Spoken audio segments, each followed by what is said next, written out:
On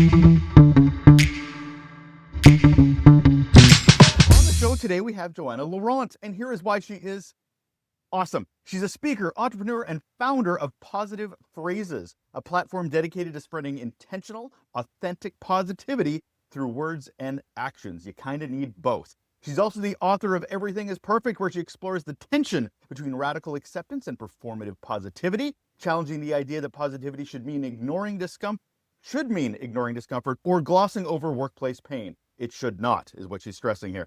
And she's here. Hi, Johanna. Hi. Positivity. Oh, the different ways we can talk about this, the good and the bad, and I'm excited to. But first, you're not off the hook. I have to ask you the question I ask all of my guests, Johanna, which is, Mhm. what is your best or worst employee experience? You know, I had this was a really big thing for me. I have a company, another company that I've had in business for over 20 years. And and that's how Positive Phrases came about. Well, one, I used to focus, I have a sales team, and I would focus on the people that weren't really producing. Like I would always like spend time and energy and really like draining myself. And my daughter came once, and I wouldn't even focus on the ones that like were producing, which is kind of strange. I was kind of into the fixing mode. Like instead of expanding what was working.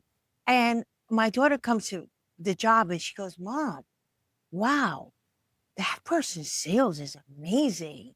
He's doing great. And I said, wow, how funny is that? I don't acknowledge what's working. My focus is in what's not working, which came when I used to bring my mom and my dad, my report card. They would never acknowledge what was going good. Not making them bad or wrong. It's just, it's funny how patterns are created.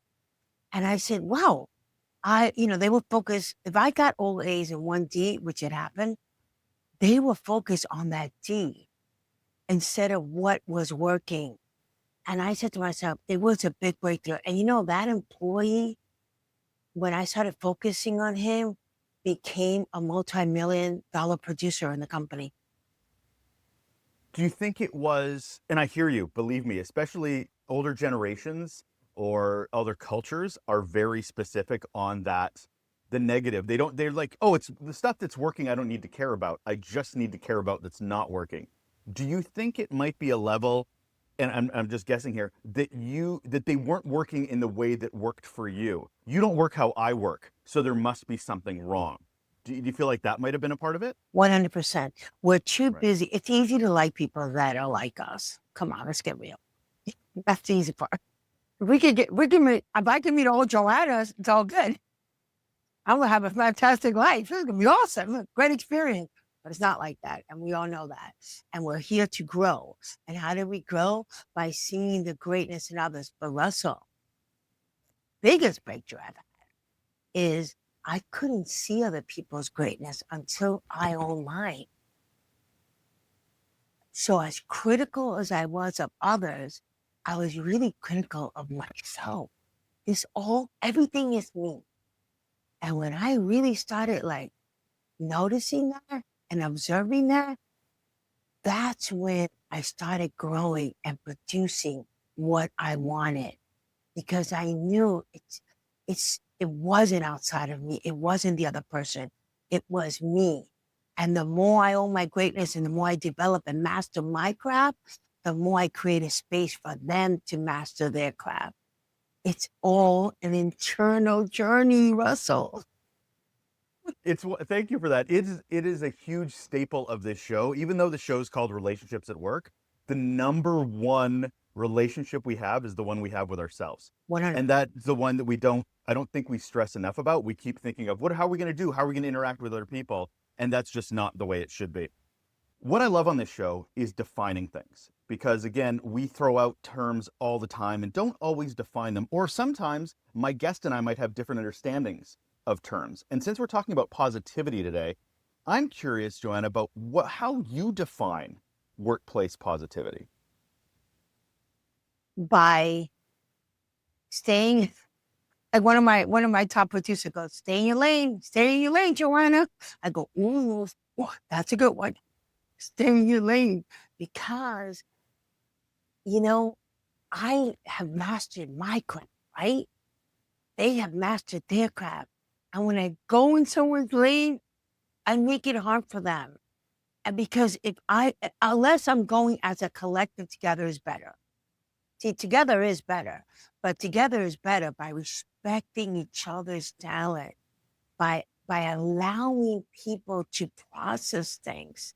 Because, I read this in a book. I don't know who said it. I think it was one of Neil Donald Walsh's book. He said, there's many ways to wash dishes. It doesn't mean, and they'll get done. Like, just because you do something one way, Russell, doesn't mean that it's the only way of getting it done. But sometimes our mind can be so limited that we think it's that so, and it's not. And it's so nice when you see other people go through the process. You even learn from it. And it allows you to be a better human, a better parent if you have kids, it's such a, business is such a sacred thing to have. And a workplace is so sacred because you spend so much time there. So it's really important that you create an environment that works, that allows happiness and joy and productivity and results to occur. And I believe that positivity does that. I believe that. I don't want to go in a tantrum, but there's so much there that we can work out of. So I want to make sure that I just, you know, Well, yeah, I'm kind of curious though, because immediately I thought when I was going to ask the question that you would go deep into mindset, but you're talking specifically about sitting within your guardrails, your lane. I'm kind of curious, how do you connect the two, or do you think it's strictly about sticking to what you know and what you're good at? well, a great team, right? Mm. We have a great leaders create leaders. Great leaders create leaders. I read that too. I'm a big heavy reader. Depends on which book I was, but I did. And that's powerful because when leaders create leaders, then I'm not micromanaging. I'm allowing it to expand to higher, you know, higher. So when I say that, it's like everybody, and it's so funny because it's when you, I'll give you an example. We had a meetup deadline yesterday, right? And one of the people that's in the team, he can be a little negative, like a little downer. And before, it used to really upset me. I didn't have the tools to be able to deal with it, Russell. So I used to judge him and tune it out. Instead of, even though he's a downer, he brings a lot to the table. So instead of reacting to what he's saying, I listened to what he said, and we were able to meet the deadline, cross the finish line, and hit a home run because I used to stop people, my employees, or stop people if they were, if they were saying something negative or it didn't land right with me. And I would never listen to the entire statement. I would interrupt them.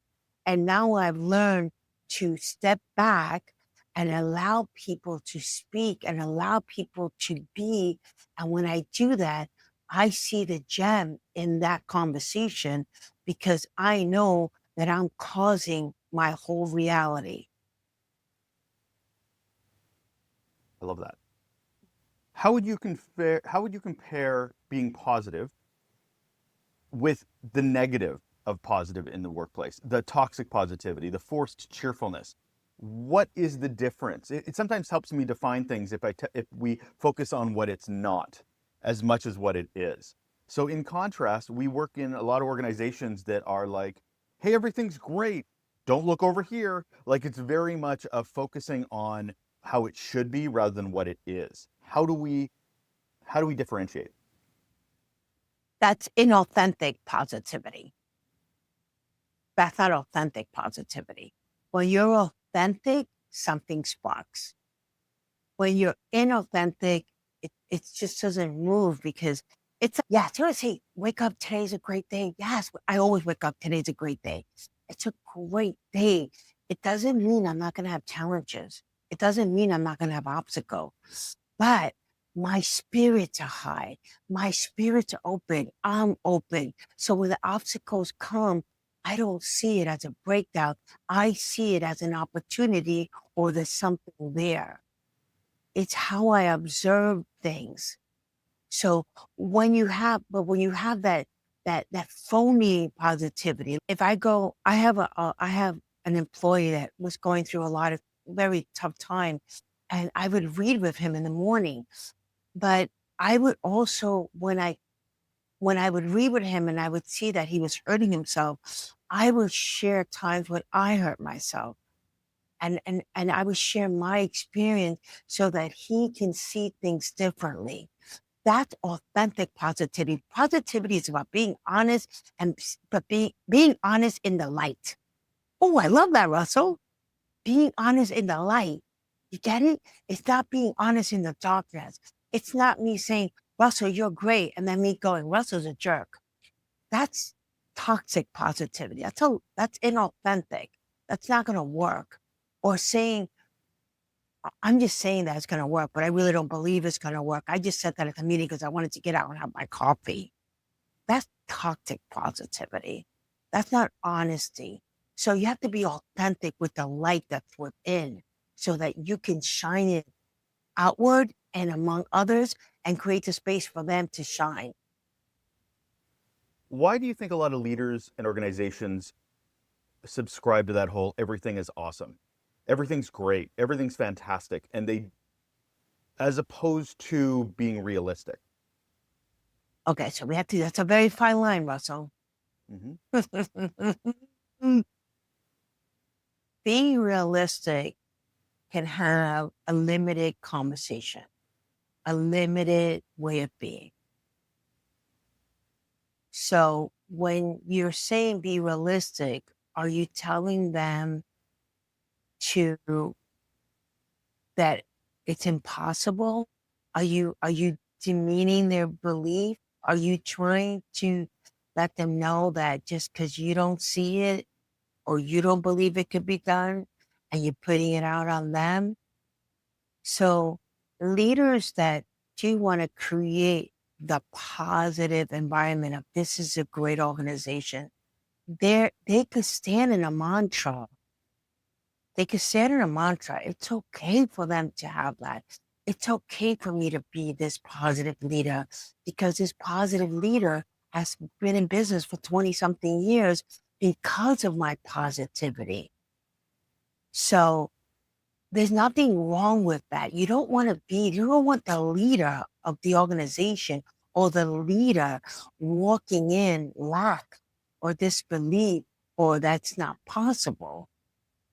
Because then maybe a way of doing it is not possible.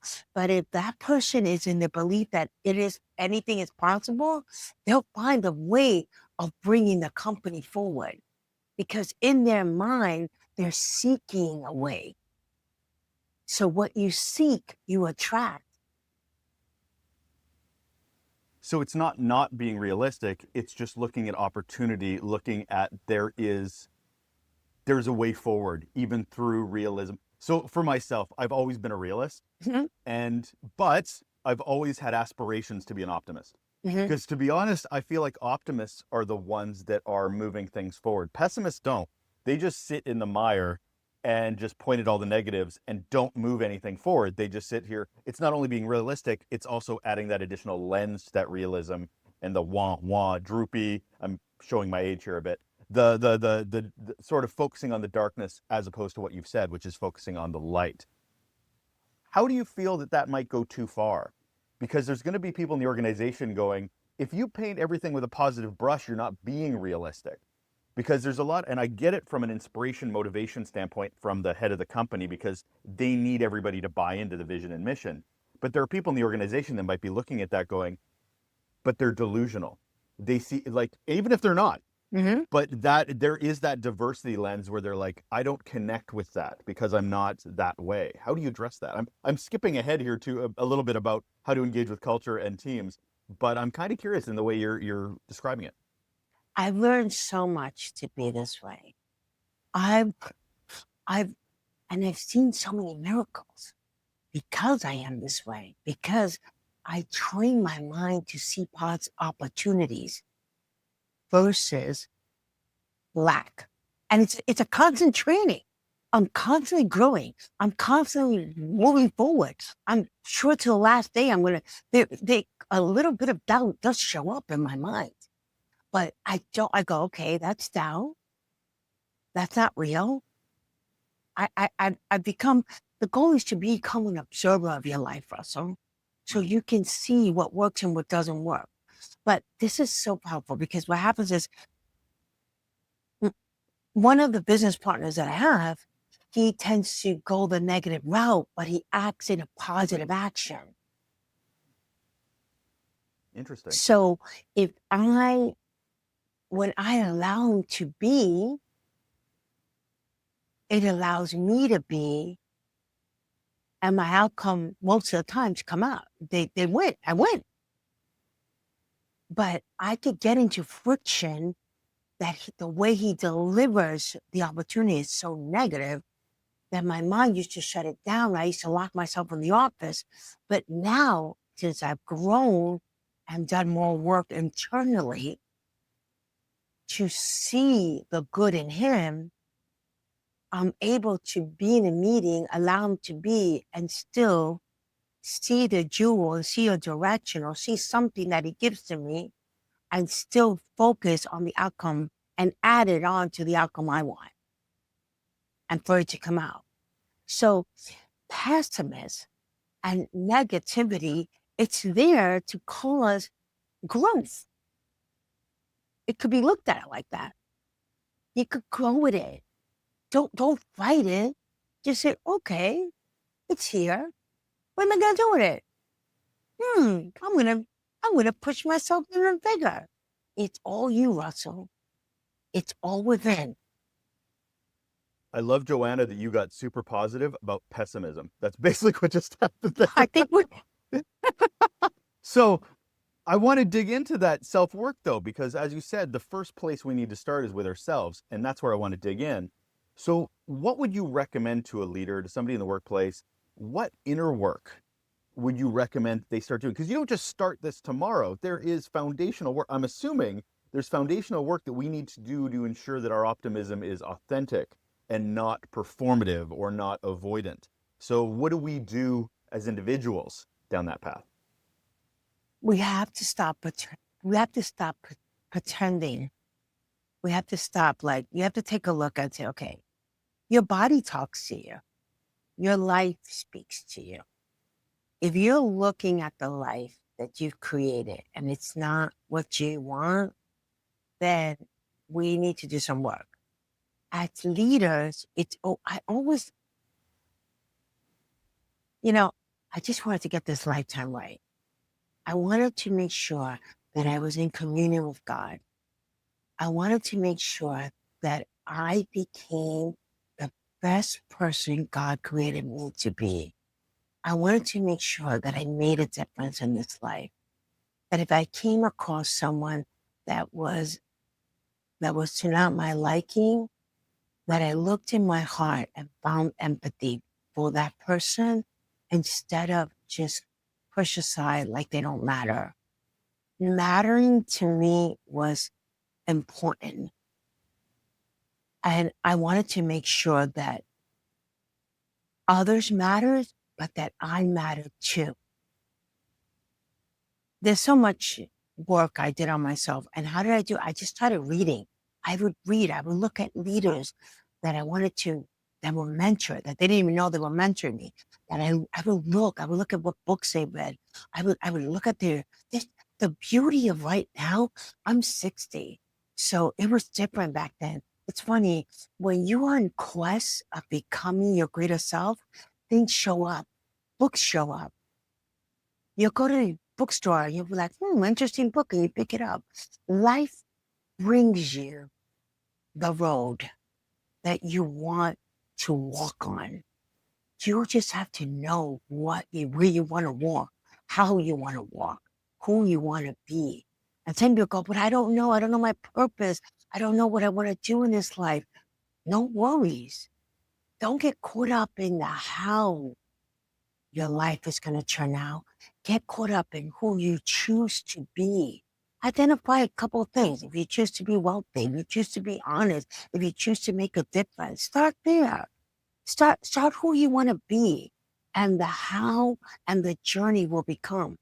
I never imagined in my lifetime that I was going to write a book, that I was going to be in business for 25 years. I've done not me, through me, through my life. I've seen so many miracles, Russell. God has used me to bring lights to like an undeveloped countryside. I've been able to make a difference, but it's really through me becoming more of me. And everybody really wants the same thing when we really narrow it down. We want to love, be loved, and make a difference. I know. And business is like that. We want to start business because we want to grow. We want to be successful. We want to provide for our families. Some of us want to really make a difference. Some of us want to build schools. Some want to do like some massive changes in the world. But change begins within. Whatever you want to see in the world, Russell, whether it's goodness, kindness, more wealth, whatever it is you want to be, or whatever it is you want to see, you have to be it. You have to focus on becoming it, and it will be everything. Your whole kingdom of heaven is within. It took a lot of work to get here, Sure. and I'm still working on it. Trust me, every day. But I'd rather work on this and create heaven on earth. So when I get there, hopefully, I left all the gifts God gave me behind on earth. I like your attachment to learning because truthfully, there's a lot of people here who are not religious that are listening to this, who are not looking as God as a thing for them. I'm agnostic. So I look at this going, okay, I get not to say that I don't disagree with you because that is absolutely working for you. But what works for somebody else might be different, but still connecting to something bigger than themselves, purpose, vision. I mean, we can absolutely adjust it. It's all working in the same direction. What do you do on a daily basis? Is it affirmations? Is it connecting to that larger something? What is it that you do? I'm trying to operationalize this positivity is what I'm trying to do. Is it's great to go, I want to change the world, but people have bad days. People have frustrations and positivity is not always in their face all the time to fuel from. They need to do the work. To your point, they need to do the work, and you've done a lot of work. Mm-hmm. So, how would you operationalize it? Because I know your book is heavily into affirmations and really focusing on you. So, is that the path you would recommend for people? Yes, but let's talk about that. Sure, There's a please. lot of tools that you can use. You also have to be very disciplined. You got to be disciplined. You have to be Mm-hmm. disciplined. You have to have structure. Structure is good. Structure is great. You know, I get up in the morning. First thing I do, I go into my gratitude. Stop. This is a brand new day. I get to get up. I get to walk it up. I go into massive gratitude. Even taking a shower, like I could take my own shower. I have soap. I have water. The other day, I was brushing my teeth. I started to weep because I realized there's people that don't have water, and the water was just running in my house. And I was like, wow, focus on that. Gratitude. I'm building a well too. Maybe that's why the connection came in. But my thing is, it's like gratitude. Then I go into my office. If I say I'm gonna be up at 8 o'clock or I'm gonna be at my desk, I make it a point that I'm on my desk. Your word is everything.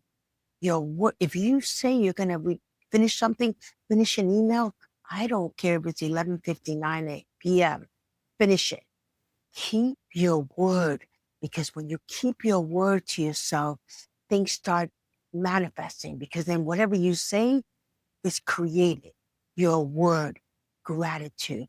I read a lot. I read a lot. I would constantly get a book. I would read 2 or 3 pages every morning. It would sit on my desk and I would read it. And the funny thing is, whatever that book was was about at that chapter, it would be something that I needed in the morning. Now, some people can use the holy book. Some people can use self-help book. Some people can use a novel. It doesn't matter. Something that's going to bring up your positivity, though. Not something that's going to trigger and keep you into lack and story and circumstances. You don't want that. You want to choose things that lift you up. Or if you don't want to read, spend 5 minutes dancing to your favorite song. Ignite the joy within. The joy brings more joy. Go ahead. No, you actually said something right before I was going to ask it was don't feed the beast. Don't, because there are so many people out there that just keep reading and watching videos that perpetuate a negative narrative for themselves. It's a self-fulfilling prophecy. The world's crap, so they keep reading things that reinforce the world is crap, as opposed to what you're talking about, which is find things that enhance, that bring joy, that make you think differently in a positive light. So there's so much intentionality in this as well, is that what you read and what you put in basically what you're putting in your body should not be garbage. It needs to be things that perpetuate the positivity you're trying and aiming to put out in the world. I love the intentionality of what you're talking about, because it's, and that intentionality will provide opportunity. Because you're saying, it's like, suddenly these books are just showing up. We can call that whatever we like, but there is something to be said for, if, like, people have vision boards, people have mantras, people have whatever they have, things will come to you if you put yourself in environments that perpetuate that positivity. So I'm glad you nailed that so firmly. Trevor Noah, I was at a work conference not too long ago, and Trevor Noah said something really interesting. He said, everybody's an optimist. And they're like, what do you mean? I know so many pessimists. You get up in the morning every day, don't you? I'm like, oh, I love that. Because you obviously think something's going to happen in the day that is worth getting up for. And so everybody, even the smallest amount, are optimists to some degree. So I love that. 100%. Sorry, I didn't want to interrupt you. That's so No, right. I love it. No, I love that. Everyone, as long as you have life, Russell, there's a light within. There's a light within. And some of us throw the towel too quickly on life. We throw that towel. We throw that towel because we think we don't matter. We don't think we're deserving of having the life that we deserve. We think, therefore we get caught up in that net of lack of positivity, or it's the world's fault, or it's my parents. I had a tough childhood. I can make you cry, Russell. You'd be like, oh my God, you poor woman. Not my life. I was born into it, but that's not my outcome. My outcome is what good I take out of that and who I become. I can control the outcome. I can control the destiny. Now, Russell, consistency is the key. It's not about doing it Monday for 90 minutes and then not doing it for the rest of the week. I'd rather you do every day a little bit. It makes more of a difference. If you do every day a little bit for you, before you know it, you won't even recognize yourself. And it is you. It's just you lit up. Well, so this is why when you give me a chance, I don't want to be forward. I want to make sure, because you're leading this. This is why I created Everything is Perfect. This is why I did it. This is why, because I knew what I needed to keep going. So I wanted to make sure. It's tough. I'm not going to tell you it's not tough. I'm not going to tell you life can be like moments that you're like, wow, this is hard. But as long as you're alive, life never stops. And the thing is to not get stuck outside of life force. You want to get yourself back on track with life force to experience still more beauty that life has to show you. If you're still here, you're meant to live. If you take yourself out of life force, whatever you want to call it, universe, God, whatever it is, I call it life force, right? Mm-hmm. If you take yourself out of life force, of course you're gonna wither. Of course things are gonna get hard. Of course things are gonna go down, because life gives life. If you look at a flower, how beautiful it becomes, right? It's so beautiful as it opens up and it's blossom. That's life force. And what you want to be is you want to be connected to that. And you want to give yourself a chance. A lot of it, Russell, is the lack of not thinking you're good enough. And you are. You are magnificent. If you allow, and that allowing yourself to be, it's where you start seeing when you're dancing, you're happy. You don't even know why. Because, Russell, we have a responsibility. Because when we're not our greatness, or when we're not our light, we project onto others. We're making the difference that we don't want. We're making the difference that was done unto us that made us sad and made us go down the rabbit hole that wasn't good. That's not who we are. We love people. The world is a lot gooder than what we see, but we have to play our part. We have to do our responsibility. I could go on and on, but I just want to No, leave you at that. well, it's a good transition into what else I want to talk about is about responsibility. Because even though we're focusing on ourselves and we're doing the work and we're learning and we're changing mindset on this, we are also responsible in the workplace for teams, people that report to us, people that we work with. How do we bring this positivity that we've worked on into an environment where, I don't know, it might not align, or it might be completely new as well to this team that's like, where is this coming from? How do we connect the dots between the work we're doing with the team that we're trying to uplift? Having no expectation. Because when you have expectation, you're going to get disappointed. So what happened is, here, okay, Russell, today is going to be your day. You start changing the world, right? Bingo. First thing happens, that person is a nightmare. You come across that person, this isn't going to work. Of course it's going to work. Give it a chance. So have no expectation and you focus in developing to be the best leader you can be. And it will catch on. Energy connects. Energy creates. Energy transmits. Before you know it, this person's reading a book that you read. Or maybe you want to say, hey, maybe you want to give them as a gift. Or maybe you have a different conversation with them that you realize something different about them and you realize you have something in common. Have no expectation on the outcome because of the work that you're doing. Have no expectation. And as you develop and grow yourself, you will see it in others. Now, the workplace, we have deadlines, we have results. So we were like, come on, Johanna. I get this all the time. Come on, let's go. We have a deadline to happen here. We have money to make. We have bills to pay, right? Yes, we do. And it's all going to get done. But why not get it done in a way that causes, that's with ease, that's, that's working as a team. So when these people go home, they're better people to their families and their loved ones. Why don't we just look at it that way? Look what we're creating here. And if someone's having a hard day, let them vent a little. They're having a hard moment. Doesn't mean let's not throw them under the bus. They're having a moment. You know, when after they finish ranting, go, are you okay? Listen, I bought you your favorite coffee because I noticed you're having a hard moment. Be present. When you're present, you'll know how to act and speak to make a difference around you. All you have to do is be present. It's funny and it's a little whispered, Russell. Those in a present moment, you'll hear the whisper of how to make things better. It's a whisper. I don't know how to explain that, but it is a whisper that comes from within, an intuition. And you act on it. And the more you act on it, and the more results you see, the more you're going to start trusting your inner self. It's amazing, Russell.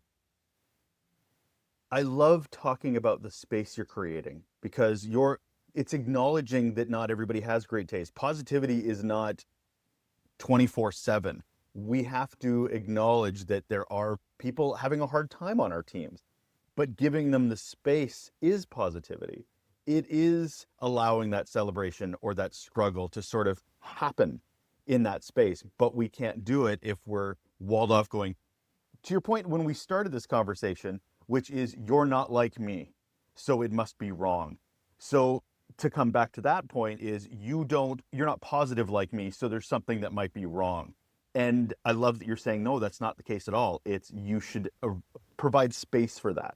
So what are the teams feeling if you're doing your job as a leader and you're creating positivity and, to your point, modeling that positivity so that they are being inspired to do their own journeys? What is a team feeling in that? I feel valued. Like I'm seeing the word valued. Seeing, I like, matter. what is it that you've seen? It allows them to become great. It allows their inner potential to rise. I have someone, without disclosing, that went from addiction, a heavy addiction, heavy, to one of my biggest leaders, married, a grandfather, a responsible leader. His whole life changed.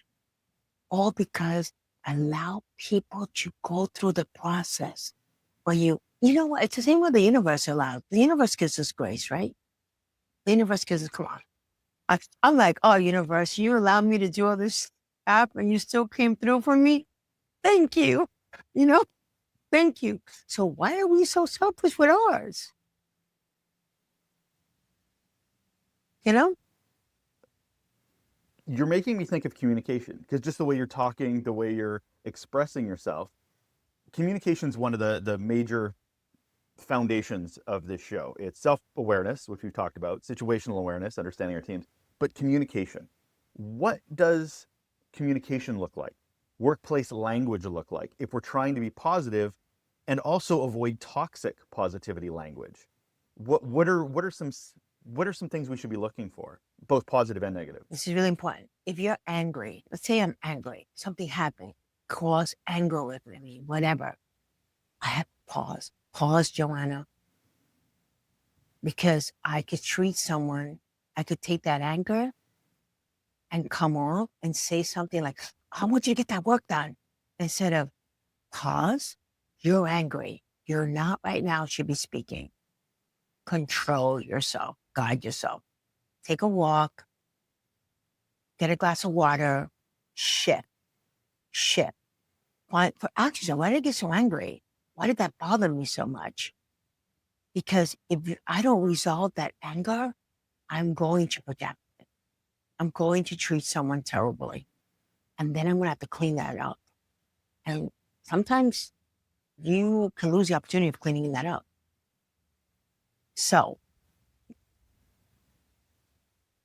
really bad.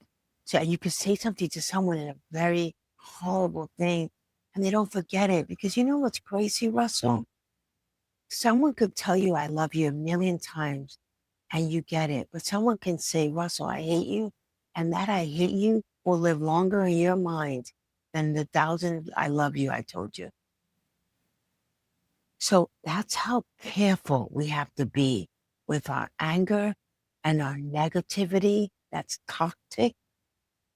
Not, I don't know we can do this. That's different. That's you're being honest. I don't know. I don't see a way. Okay, I get it. You don't see it, but be with me. Now, see, when you're being honest, if I don't see a way, I don't get it, Joanna. I don't get what we should call that client. I don't understand. When you're being, when you give the space of someone to be honest with their feeling, it doesn't mean they're negative. It's just that they're explaining to you. I just don't see it. But if you don't give them the space of them saying that I don't see it, and then in the back of their mind, I hate this job. See all that stuff that can happen there that's unnecessarily. So, but if you give the space of someone to express himself and listen, then if you really listen without having an answer in your mind, if you really listen to them, the next thing you say to them will push it forward. It's There's fun. a lot.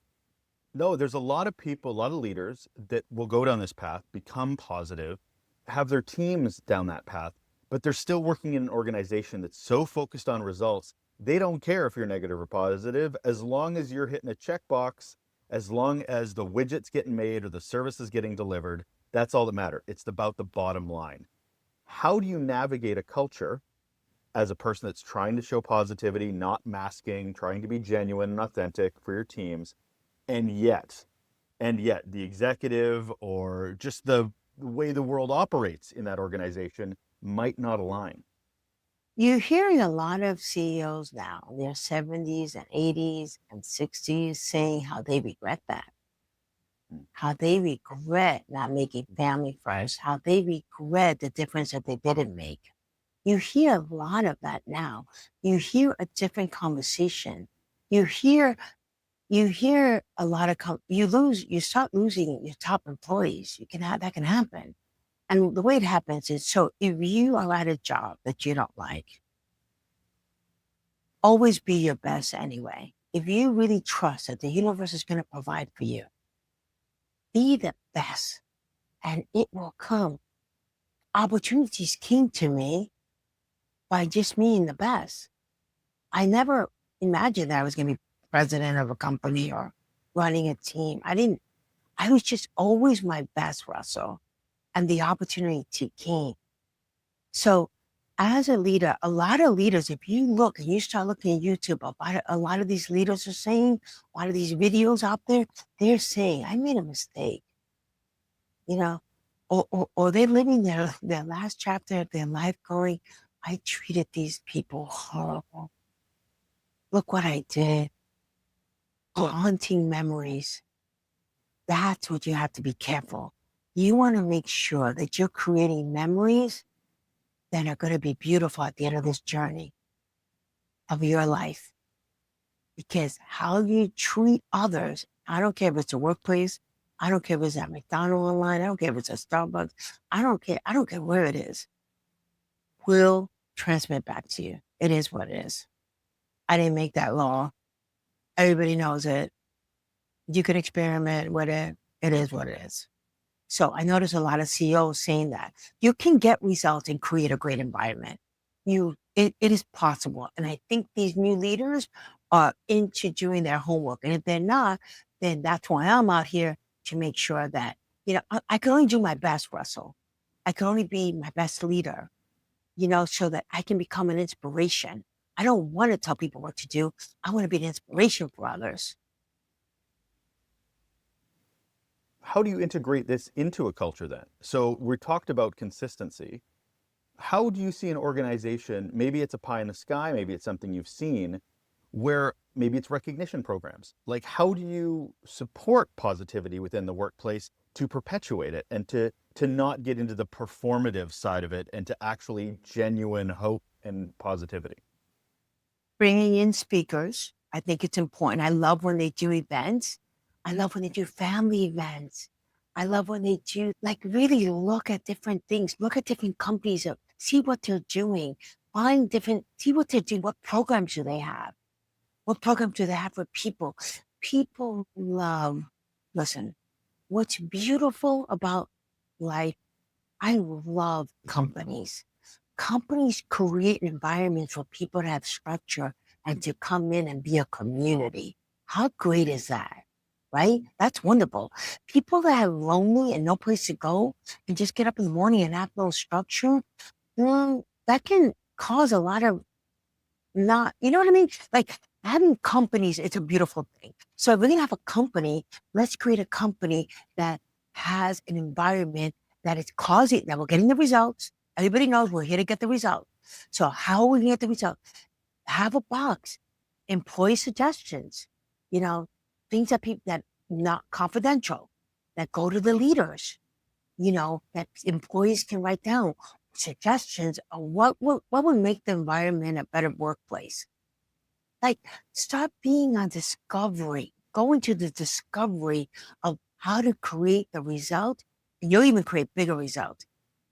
The result or bigger in the work environment and having people be joyful of coming to work. You're not always going to be, I know you can have your best opportunity, your best career. There are days you're like, oh, but the thing is, to create a career where the majority of the time you are so grateful and so happy to have it. That How do you know it's, sorry, I was just going to say, how do you know it's working? So I love the idea of bringing in a community. I love the idea of connecting it beyond the workplace because There's no such thing as work-life balance. It's just life. It's your existence. How do you know this is working, Johanna? Like, you're trying to move the needle on maybe a less than positive environment. You're implementing these policies and introducing new connections. If we're being trying to be consistent, how do we move the needle? Is this something that's measurable? You'll see it. You'll see it little by little. Remember, no expectation. So whatever you Right, do, right. no expectation. Because when you have expectation, you don't get to see what's working because you want to see it only come about your way. When you have no hows or no expectation, you're more open to seeing the results. No expectation at all. So you just have to and do your homework. Like, okay, wow, suggestion box. This is good. We'll try this. This came out great. Oh, that speaker that we brought in, wow, she really gave a great speech. Everyone was really happy for. I saw it in their faces. I saw the results. Maybe we want to do this next month. Let's do an outing. Let's do a dinner for the leaders. Let's show appreciation. That is what you said, appreciation. 100% appreciate. Because what happens is you don't want to be the leader that takes home all the money and then you go home to your family and then everybody else is suffering. That's not what you want to create. It's not going to, at the end of the day, it's going to fall apart. That's not what you're here to do. You're here to create a win for yourself and others. And that's where you always have to make sure that what outcome do you want? Make sure you know your outcome and then go about step by step. Doesn't have to all happen at once. That's the key. Let it happen. Create structure, discipline. So I love wrapping up my conversations. Thank you so much for this, Johanna, with the actionable question. So somebody listening to this is going, okay, I hear you, Johanna. I hear what you're saying about positivity. I know I need to move in this direction. What do I do tomorrow? What is the baby step that at least starts me down the path of getting this right? What would you recommend to that person? Can I talk about my book? You can, but buying a book isn't absolutely you can, but buying a book obviously isn't, you're not I reading it don't want to do tomorrow. that. I don't, because I'm not, yeah, no, because Yeah, I yeah. want to be respectful. You could cut this off Of because course. No. Go ahead. no, Russell. The most important thing to me is that I make a difference. That's the most important thing to me. So what you do is make a list of what's working and what's not working. Okay? Have an honest audit of self. Honesty.